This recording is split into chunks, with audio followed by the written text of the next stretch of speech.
Um, what I think is most revealing is that most people's first rejection is themselves. Like their first rejector is themselves.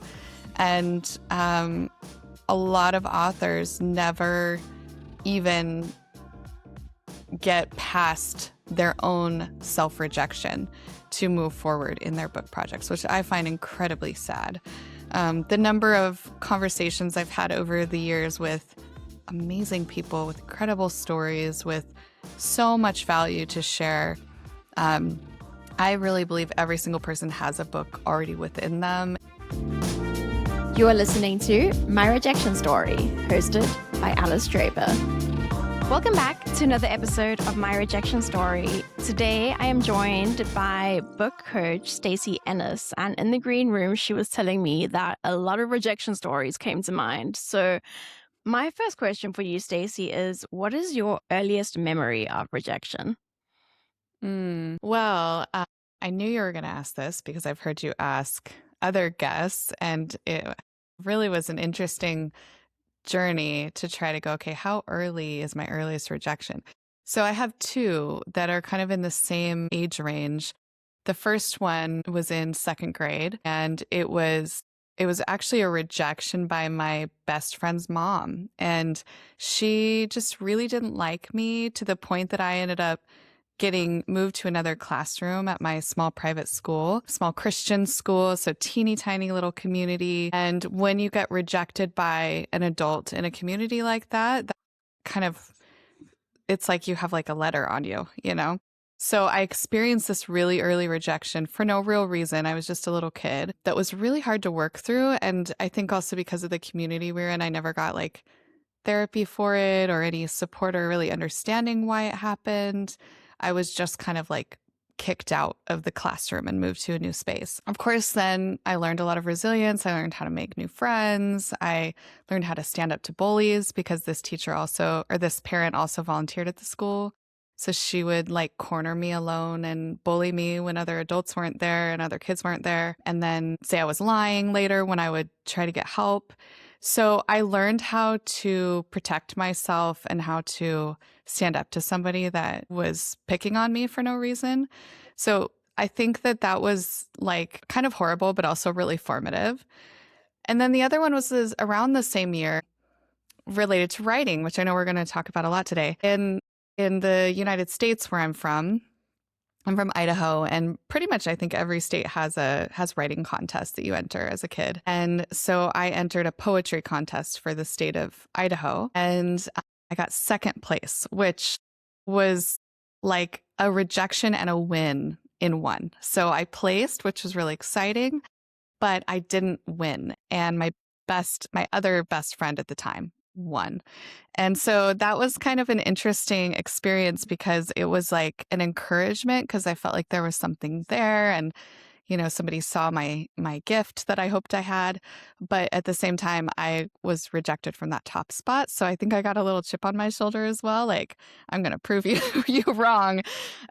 So yeah, interesting. I hadn't even really thought about those actually in a while until I was prepping for this conversation. Going through these rejections, I want to touch on both of them, and I guess I just have a comment, which is about the second place rejection, where I think that those kinds of rejections can be quite motivating, and so I know there's a lot of data on like how rejection can be motivating. I think there was a study done where they found that students whose like ideas were rejected for like proposals or essays were far more likely to come back with better ideas and just perform better overall than the ones whose like first ideas were immediately accepted.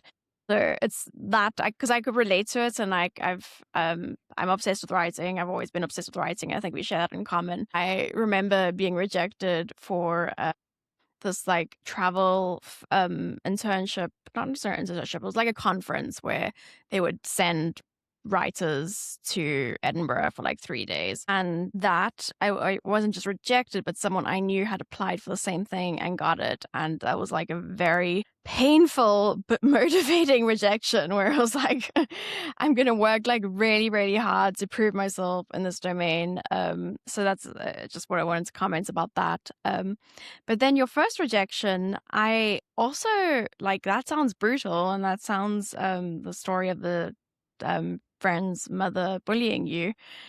Um, what I just want to touch on there is that I think that rejection, especially rejection like that, where it's like really out of your control and there's not much you can do to prevent that happening, it's different. It's a different landscape when it happens to a child, I think, than when it happens to an adult, because children are just inherently more vulnerable and don't have as much agency, but also don't really have as many tools as an adult does to make sense and contextualize what's happening. Why am I getting rejected? There's just more data that we've collected as adults and tools that we have at our disposal to navigate that.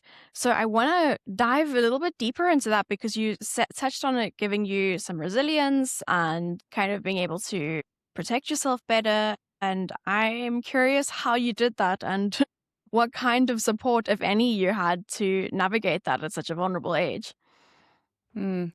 Well, I would say my parents were very much on my side, which helped a lot. If they had been like, when I look back, it was kind of the true definition of gaslighting a child, right? Like, I had this very real experience, but everybody around me was telling me I was the problem, that I was this like bad kid. And I think what it gave me also, I mentioned a chip on my shoulder. I think I developed one quite young because I kept getting told by all of these people in my school, and I was in a connected church and school. So I never escaped this environment. It was pretty much, well, about 6 days a week, I was somewhere within this community. And basically from second grade until I left the school, in ninth grade, I went to public school. I was kind of like this bad kid. I was always in trouble. I was always, the kid that was being sent, to the office or having letters sent home because letters used to happen back then. So I think I just always knew they were wrong. And I always felt like they didn't understand. And I was going to have to hold my sense of self in spite of it wasn't every teacher, but there was always one in every grade that just kind of picked on me because of this chain of this one parent that was involved in the school, involved in the church, that kind of spread all of these rumors about me as a young child, which I look back and I was like, I was a nice kid. I read books. I was an artist. I wasn't like a bad kid or anything, but for whatever reason, she just thought I was like evil or something. I don't know. I genuinely think she thought I was like an evil child.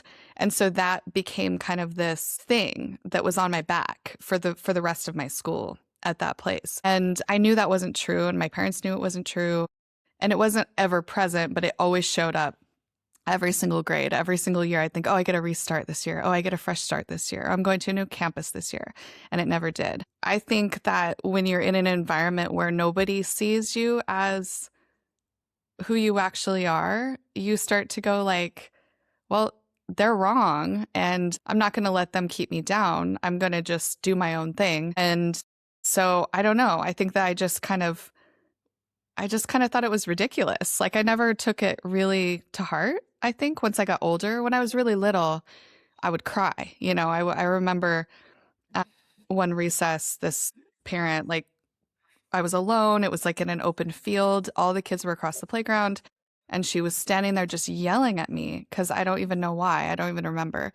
And I went running in the building and I just sobbed in my teacher's arms. I mean, I remember pulling back and seeing this huge wet spot on her shirt, just crying. But they still never did anything about it, So it was just kind of, I had to learn how to just be my own protector in these environments that were supposed to be good places. In a Christian environment, a Christian school, that's why you're put there, is so you can be in a values-driven community, so you're kind of protected.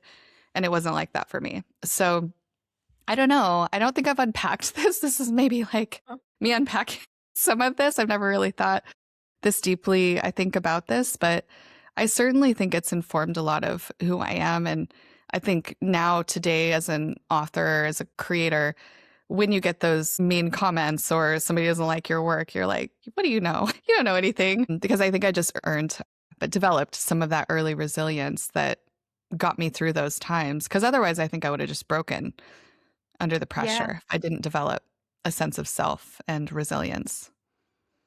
So you use words. Firstly, I'm sorry that happened to you. What an awful, Yeah. awful person, Sad. awful system to not protect a child that's being bullied within the system. You use words like resilience, and I kind of, just the way you're framing it, feel like this experience, the way you look at it, is that it has informed who you are today, and it's become a kind of armor in your belt of being able to deal with rejection in your writing, as you mentioned, or other forms of rejection that might come. And I just want to share something with you because I'm curious what your thoughts are. I always have this like question of like why, and it's part of why I wanted to explore this podcast of like why does rejection turn into what you're describing, something that makes some people more resilient? It's form of they've able to make sense of it and yeah, develop greater, thicker skin essentially, but being able to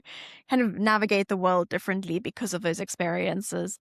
And for some people, it has done the opposite. Like don't. I don't sit here and say like, oh, rejection's like really great and everyone should go out there and get rejected. For some people, especially when it happens in early childhood, when you have less tools at your disposal, it can hurt your confidence later, well into your life or your whole life. It can hurt your resilience growing up because you are less confident and you are a little bit more fragile.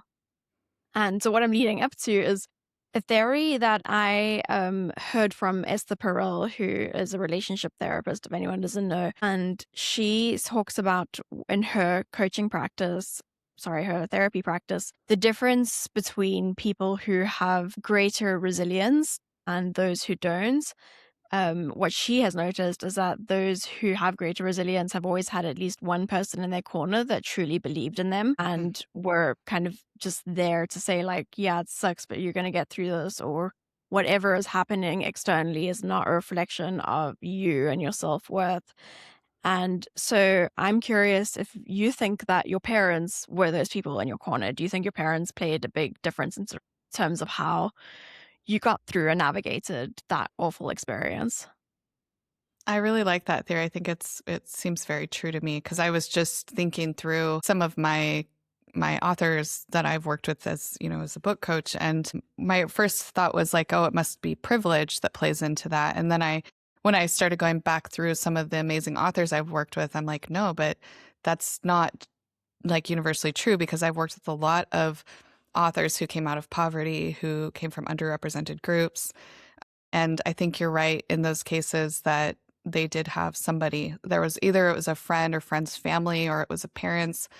I think that my parents absolutely were an important part of that for me. I think, and yet they were also part of that system. So I think as parents, they spoke truth into these situations and they fiercely defended me and protected me the many, many, many times I was called in for various things that I didn't do or assumptions that people made. And I still remember in fourth grade, like watching my mom defend me. It was such an amazing moment to have that experience of somebody just fiercely believing you and not ever asking me if I was telling the truth, which I was, just to defend you. I think that's an incredible experience when somebody just assumes that you're telling the truth. So you are a number one bestselling author. You're a leading book coach, and you're the founder of the Nonfiction Book School, a TEDx speaker, and the host of the Beyond Better podcast. How does rejection or fear of rejection show up in your practice as a nonfiction book coach? Hmm. Well, I think just I can go, I'll touch briefly on kind of the origin story of my work because I think that it is rejection in the absolute purest essence of rejection. I started my business, like I had already kind of started my business, but really moved into full time.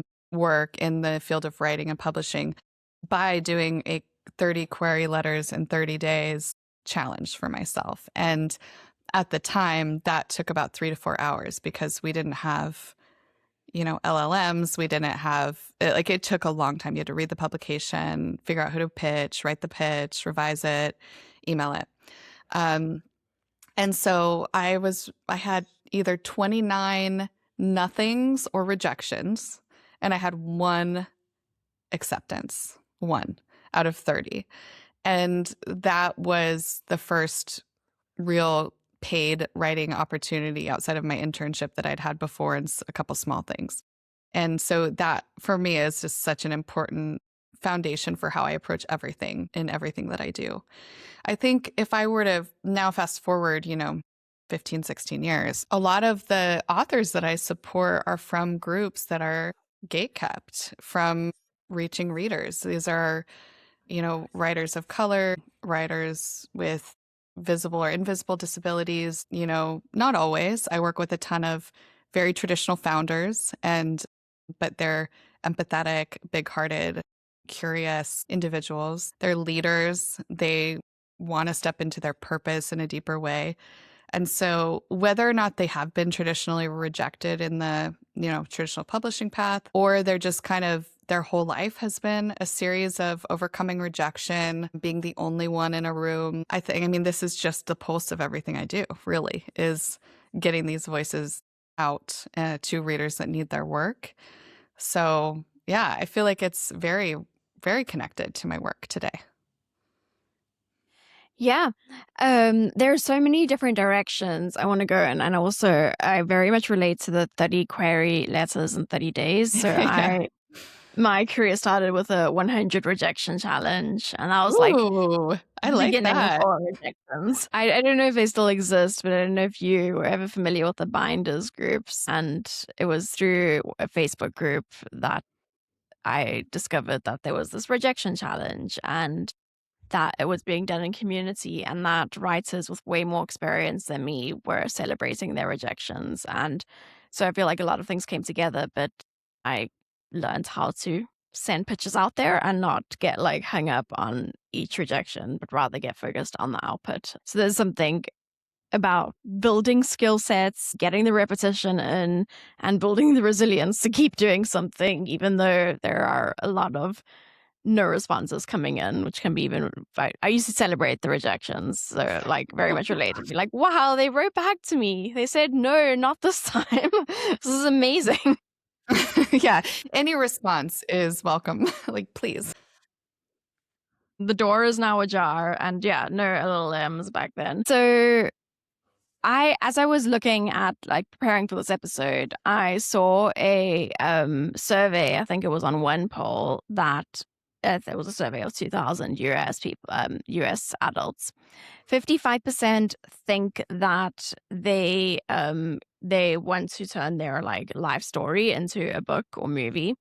Only 15% actually started writing a book, 6% made it halfway through, and only 8% actually completed the book.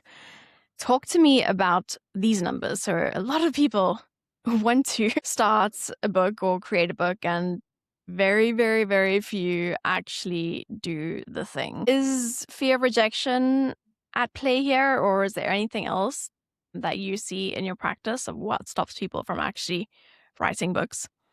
Hmm. Wow, that's interesting data. I'm actually kind of surprised at the 8%. I would have guessed it to be much lower than that in completion. So that's interesting, but still a I very think low it's number. 8% of the people who want to write. So, I don't think it's So 8% of 8% all. of the 55% of Yeah, the, yeah. yeah, yeah, So, it's probably like yeah, 4%. interesting. Okay. Um, what I think is most revealing is that most people's first rejection is themselves. Like their first rejector is themselves. And a lot of authors never even get past their own self rejection to move forward in their book projects, which I find incredibly sad. The number of conversations I've had over the years with amazing people with incredible stories, with so much value to share. I really believe every single person has a book already within them. It's not if, it's what the book is. So I think rejection plays a huge part. It's often not external rejection, because what I find is that when these authors that I work with, in our coaching, I encourage them to, share on social media, to send out an email, some different strategies that we'll use just to kind of start to build buzz and get the word out, along with normal PR, podcast interviews, things like that. What is so cool is when they finally get the nerve to post the thing that's like, I'm so excited about this. I'm working on a book, sometimes really early stage, even when they just start, the outpouring of support and excitement. People are attracted to excitement and joy. Like, we have so much bad stuff going on that when somebody shows up with joy and celebration, we're like, please, can I be part of that ecosystem? Like, bring me in. Good ecosystem in this case, rather than the one we talked about earlier. Like, it's such a positive thing. What I would say is that, and as I mentioned with these earlier, many of these authors have faced tons of rejection in their lives, whether it's a founder who did a funding round that didn't go anywhere, or, a sale that almost went through their company and then it ended at the last, pulled out at the last minute, or, a C-level executive that is a Black leader that has had to face barrier after barrier after barrier, or, you know, a Latina leader who, again, has had to really overcome so many things to get where she is as a consultant or coach or whatever her area is. So I think that the challenge of that is that even though we're aware, if you're in an underrepresented group, that the system is the reason that happens. Just like when I was a child and I had all of this messaging in and I started to internalize it until I was able to kind of overcome that. Not exactly the same thing, but just to draw that thread, even though you know that the system is the problem, you're still experiencing that system over and over and over and over again. So that also starts to integrate into your sense of self, into the value that you're bringing to the world. And it takes a lot of really deep intentional work to be able to overcome that, to invest in yourself, not just money, but time, energy, attention. I mean, we're drained with our attention is just pulled in so many Um, totally worthless directions every single day. To redirect that and take control and put on something that feels selfish sometimes, even though a lot of my clients have a really clear business connection to their books, like it's growing their business or whatever. It still feels selfish. It's like, oh, but I'm writing about myself. Can I do that? Is that yeah. okay? What are people going to think? Am I worthy of writing a book? Can I do this? So there's a lot. And then it keeps coming. I mean, I know from the conversations you've had on your podcast, like, you're so aware of all of the things that come after the book too. So it's not just even in the writing stage where I focus. It's also, you know, you pitch a podcast, you're going to get rejected. It's just part of the game. Like, you just have to keep going if you want to get your book out and your story and your impact and all the things that that book is meant to do in the world. Yeah, yeah. I agree with all of this, and thank you for touching on it. You touched on fear, the self-rejection being like the kind of core part that stops many people from getting started. And then you use the word nerve. So some people have, once they have the nerve to post that post and be Yeah. like, I'm working on this book, and they get all this outpouring of support, I think that that's like a very, very big blocker. There are others, like the messy middle, where it's no longer new and exciting, and there's all the like boring, hard things you got to go through to get over the finish line. But going to just the getting started parts, like I know that I struggled to start this podcast because it just felt so vulnerable and uncomfortable, and I'd never like I actually did once. Like, yeah, starting a podcast was like, there's just so many like cumbersome things you have to do, and it feels so awkward and vulnerable. Hmm. That point where someone actually commits to the thing and is doing it, what have you seen, like, what has made it perhaps easier or harder for some of your clients, including yourself, your own story with writing your first book, which I know you did quite young? Hmm. Yeah. I mean, it's a lot of the old tricks we know from like other goals we've accomplished, right? Like, if you have scheduled accountability on your calendar, you're something like 95% more likely to achieve a goal. If you have the habit hygiene, I mentioned focus earlier. The clients that I work with, the authors that are most successful are the ones who very actively have good hygiene habits or habit hygiene, however Mm. you want to say that. They're intentional about their mornings, they're thoughtful about their evenings, if they recognize a scrolling habit that's not helping them, they're actively taking steps to remove that from their lives. They're not reactive, they're active, they're shaping their own day, their own world, and they're choosing to make time for their work. Doesn't mean they don't hit bumps. I mean, the amount of things that I have navigated with authors, from loss to major health issues, including cancer, to, some world events, actually. I ran a cohort through the last election. And again, I mentioned I work with a lot of authors of color. So that was a pretty big thing for this group and one author in particular. So we, you know, there's all of these things that will happen. It doesn't mean that you're like, up at 5 a.m. every day and doing everything perfect. And you're going to, every habit is spectacular. You're a human being. But I think that people that have clear goals, make the time on their calendar, have accountability. So that could be me, it could be somebody else, could be a friend. It has to be a serious friend, though, not somebody that's like kind of wishy-washy. They have to be really serious about keeping you accountable. Um, you get I like to have authors put a book launch party date on their calendars when they start, which is usually like 18 months out from when they begin the project. So just like some celebration milestones, that makes a big difference. Talking about their books early makes a big difference. It's like, now that you've posted on LinkedIn, guess what people are going to ask you next time you see them? They're going to be like, how's your book coming? And you don't want to be like, oh, I haven't touched it in 3 weeks. You want to be Yeah. able to talk about it. So I think all of those things help authors make it happen. Yeah, these are some great actionable tips here for anyone listening who is like, I want to write a book, but I don't know what to do. Like, schedule accountability, public accountability, post it on LinkedIn so that maybe the shame that you'll feel if you didn't touch the book again will motivate you to show Public up. shaming, I guess. No, we don't want public shaming. It's that public accountability. I like that phrase a lot. I think that's really good. Yeah, hosting a book launch party I thought was great. Like, so I mean, scheduling a book launch party. So like Yeah. scheduling in milestones is like, okay, I know that this is happening in 3 months' time, and I need to have hit my milestone in order to celebrate.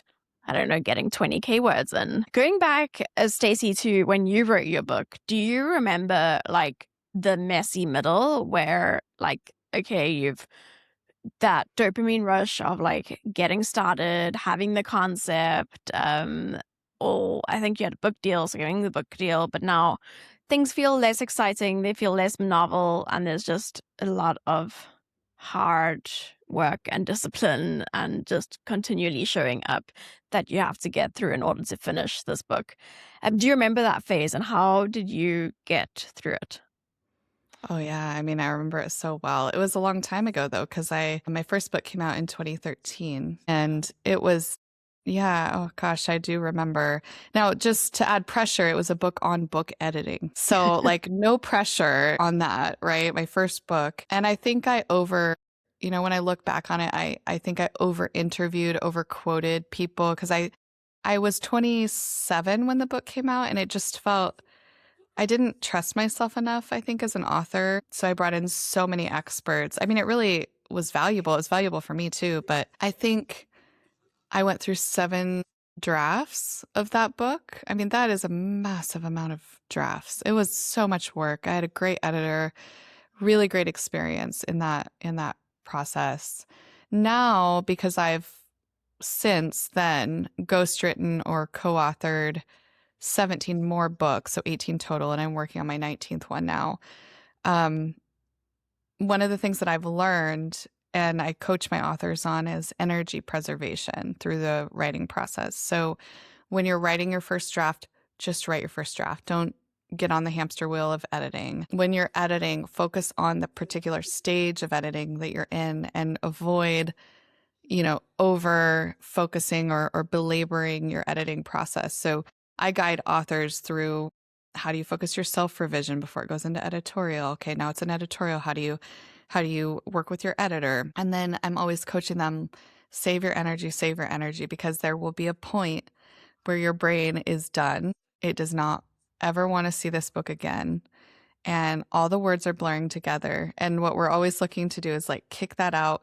You want to see it in people's hands. You just don't want to read it for a while. So it's like Yeah. you want to push that moment out as far as possible till after the final review of your book. So you get done and you're like, okay, I still like it. I still like it. It's done. It's going out in the world. But I think when you're early, you just want everything to be perfect, and you need to learn to trust the professionals that are in the process with you, to guide you, because you are too close to your work. I was too close to my work, even as an editor writing on book editing. I knew that. And yet it's always going to be a heavy lift. It's just kind of part of it. You just want to preserve your energy as long as you can, and maintain momentum is huge. Yeah, yeah. Energy preservation, maintain momentum. Do you ever recommend people take a break, like if they're just stuck and not making progress, like none of the tips are working? Would you ever recommend someone steps away for a while and comes back? Yeah, I do sometimes. Sometimes I suggest an intentional break, and it has to be a guilt-free break, and it can't be too long, because if you take too long, then rebuilding the momentum is really tough. So like 2 weeks, 2 weeks can be a really nice break to take. And then you just intentionally you go, okay, I'm coming back on this date. Sometimes it can be a little longer. Very rarely will I suggest an author take a bigger break, but I do sometimes. Every so often I have an author that's going through something really tough, and it's wouldn't be responsible for me as a coach to say, oh, but your book, I'm like, get your life sorted out. Like, deal with this thing that's going on, deal with the health thing, or be there for the loss, or maybe you're a mental health situation. Like, there's all kinds of things that come up, whether it's them or it's somebody else, there's just life. We're humans. So there are times, rarely, but there are times where as a coach I have to just say, look, this book matters, but this other thing matters more, and it's okay. Just no guilt, put it down. Let's talk about your time frame that you're going to revisit it. Is it in 3 months? Is it in 6 months? Okay, what date will that be? Great, let's put that on the calendar. And then when you get closer, you can see how that feels, see where your life is at. Because creating through chaos doesn't really work in the nonfiction space. I mean, I think some pretty great short stories have probably, like fiction has been created in those spaces, memoirs. But in the nonfiction space, especially, I work with authors that are uplifting humanity with their work. And so you have to be in a space that you're able to provide that as an author and create that as an author. So yeah, there are exceptions to that. Yeah. And shifting back to like rejection or fear of rejection around getting started, I mean, I don't know what your clients' hopes are when they start their book writing process, but I think as many listeners know, traditional is a wildly difficult game to get into. So more than 99% of book proposals get rejected for traditionally. So I'm curious, like when you start working with clients, what do they have like fear around kind of externally? I'm sure they do, how this book's going to be received, and specifically, is this a roadblock for them to get started? Hmm. Yeah. So the one of the early things that I try to reframe for authors is how to think about the return of what the book. Okay, let me say this differently. The ROI, essentially, of their time and effort on the book. Because the easiest thing to point to is book sales, and to get kind of hyper fixated on it and obsessed with it. We know data wise that books in general don't sell a ton of copies. Like, I think the average is something like 250 or 350. It's not a lot. That number kind of fluctuates depending on what year we're looking at. I would say my authors on average sell a lot more than that. They're very good at marketing. They're out in the world, speaking, doing interviews, like something like this. And I know you also help people do that. So that kind of effort makes a big difference with book sales. Because I work with authors, and maybe my space is a little bit unique in this, that their ultimate goal, the goal is not just to write a book. The goal is to write a book that is a catalyst for something that matters in the world to this person. And so that could, again, that could be business growth. That could be, I work with a lot of nonprofit leaders. It could be making a bit bigger impact in their space. It could be launching a personal brand out of a corporate career. It could be somebody moving into retirement and now they're building their next phase, or they've just sold a company and now they're exploring their next phase. And so I think for these authors, that book is not, the sales of that book is not the ultimate goal for them. If it's the impact that the book has. So for example, if I can use this book to get me onto a stage, it's my opener to get a keynote where I'm going to speak to 400 people that can fund my nonprofit, or I'm going to speak to 20 ideal clients, or I'm going to be on this podcast interview that's going to reach, I don't know, even a smaller podcast that reaches 500 of my ideal audience that might then come to my website and download my freebie or whatever, get my book. That looking at the book from that lens is a huge relief for the authors that I work with, because then we don't have to be so dialed in on, oh, but my book hasn't sold 1,000 copies yet, let's say, or we can look at that ROI measured in a way that is meaningful for that individual person. And so I think that's really helpful for any author that's going through this journey. If your ultimate goal is to become a career author, your book sales matter a lot because you need to be selling copies to make revenue. But if your book is not the end all be all goal, that like becoming a full-time author, and it's more about part of your ultimate like impact on the world, that's a really different ROI equation. And so I hope, and I do feel I do this really well, I prepare my authors when they go into the world to have their own measure of success with their books. Now, that said, some of my clients have had bestsellers, they've won awards. One of my amazing clients was just featured in the Wall Street Journal this past week. And I think part of that's because they're creating from a place of pure service. Like they really are creating for their mission. And so I'm sure, I know there's always a fear of failure or rejection or whatever tied up in that, but I always try to prepare authors to be more discerning in the data that they're taking in about the success or lack thereof of their book. Because again, book sales are just a very small part of the equation when it comes to your book being successful. Yeah, I completely agree, and I'm glad you touched on that. I like the idea of adjusting the goal, the ROI, however it's phrased. And as you said, like books can serve so much more than just being a career author, which I'm assuming a lot of your clients are not theirs exclusively to become career authors. In the writing process, I think fear of rejection can come in the way that authors write. So I've seen this, I mentioned in the green room with some of my PR clients, is that less than most, but sometimes, I have some clients who are very reluctant to share the kind of struggles that they went through, the vulnerable sides of their stories that led to the results that they can now teach the finished product. And I'm always like, we need to go there. We need to touch on the story because that's going to create the hook. That's going to have that emotive connection with the host or the person reading it.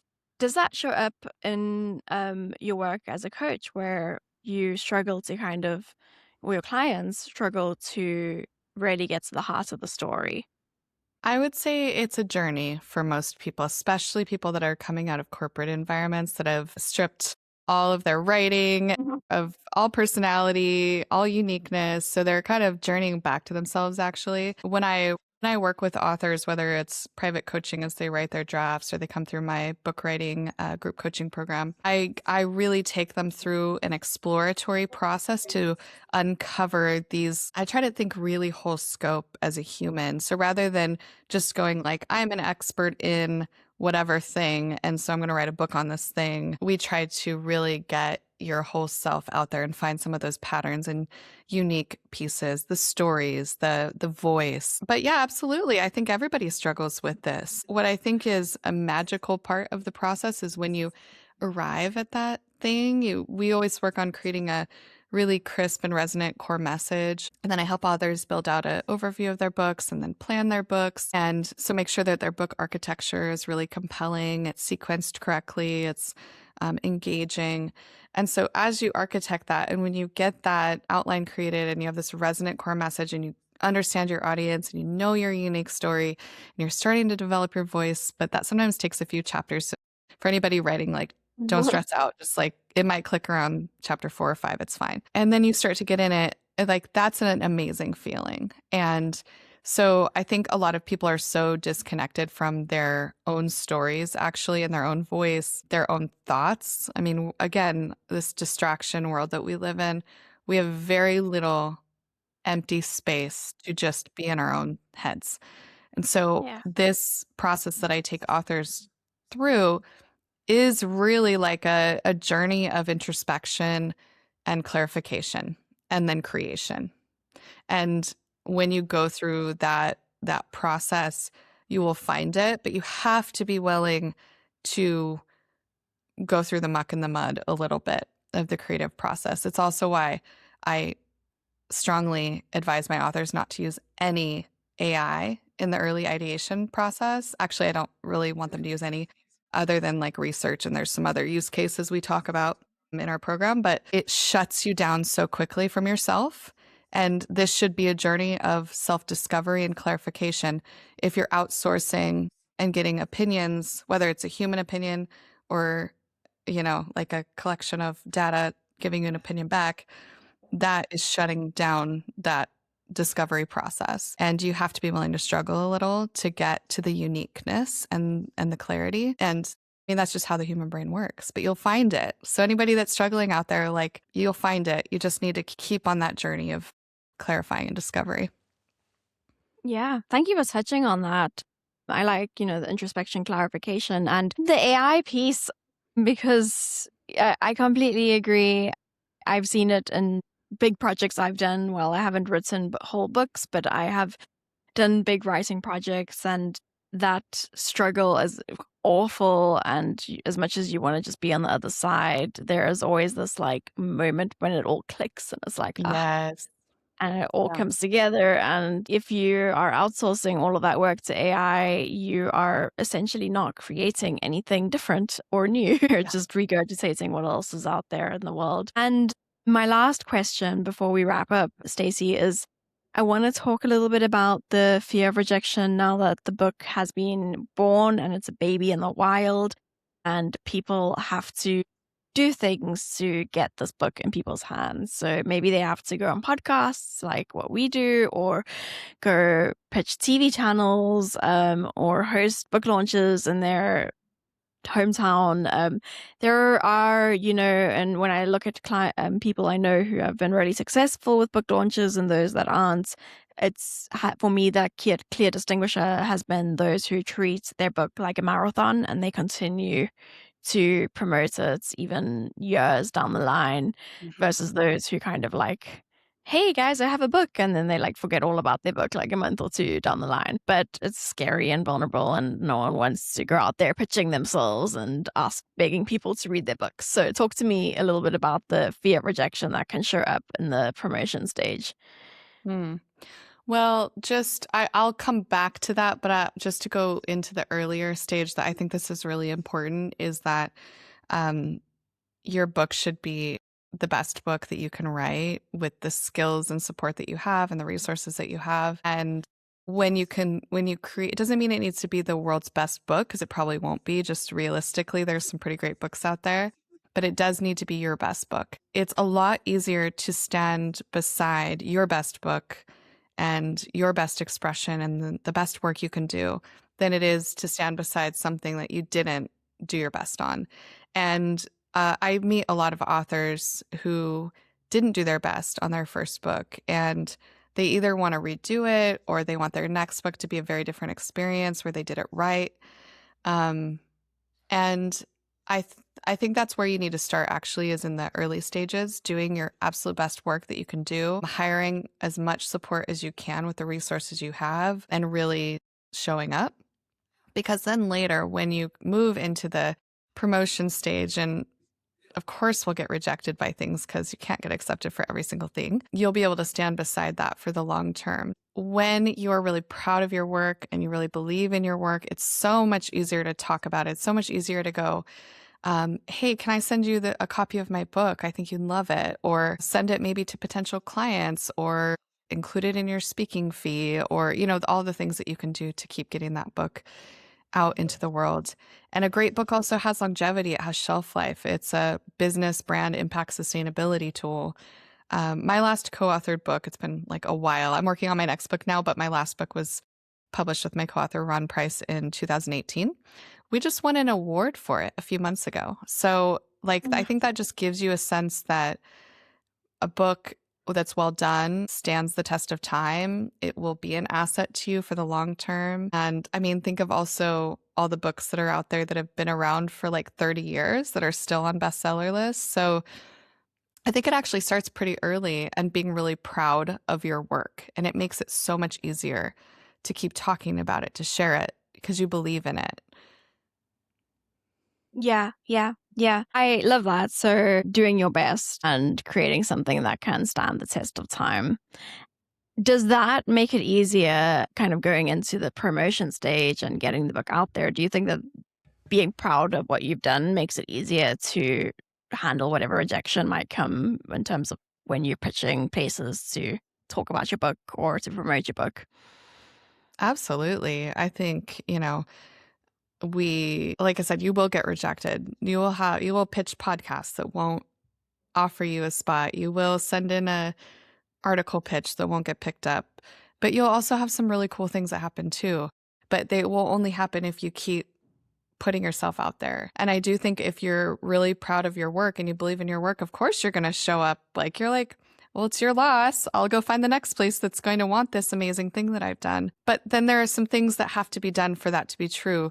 Yes, you need to write a great book, but you also need to package a great book. So that's where like the production of the work, if you're self-publishing or hybrid publishing, that has to be excellent too. Traditional publishing, you have a little bit less control, but it should be very professional all the way through because they have a team. I mean, I would say that that's absolutely critical. If you have a cover you hate, or you aren't proud of the editing, or you're getting emails about typos on your pages, things like that, that's going to be hard for you to want to tell people about it and to show up for it.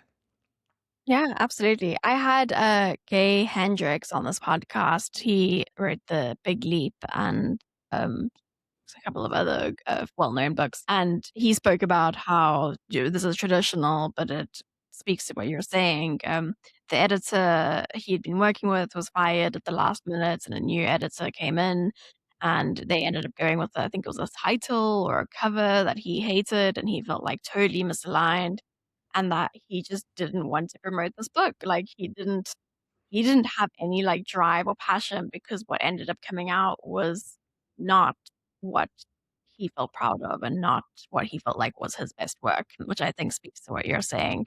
Stacey, this has been such a fantastic conversation. For listeners who want to learn more about you and maybe potentially work with you or find out a little bit more about how you could support them, could you tell us a little bit about what you do and where they should go? Yeah, absolutely. My website is stacyennis.com. So it's stacyennis.com. I'm also on Instagram at that handle. I'm on LinkedIn at that name. So you can find me any of those places, and you can always email me hello@stacyennis.com. Do tell me that you heard me on my rejection story podcast, because then you have like instant credibility in my eyes. Not that you need it, but you're not rejected. You get like an instant acceptance. And actually, can I say that again, Alice? Because that came out totally Yeah, of wrong. I'm course. going to say that whole part again. I'll just say the do tell me, because I would never just reject somebody anyway. But anyway, and you can always email me at hello@stacyennis.com and let me know that you heard me on my rejection story. I would love to know that you're a listener of this wonderful podcast. And feel free to reach out. If I can't help you, I will give you a referral to somewhere. I will not just give you a no. I will give you a here's where I think you should go next. Amazing. Everything will be linked in the show notes. Thank you so much for being here, Stacey, and thank you everyone for tuning in to this episode. You are listening to My Rejection Story, hosted by Alice Draper.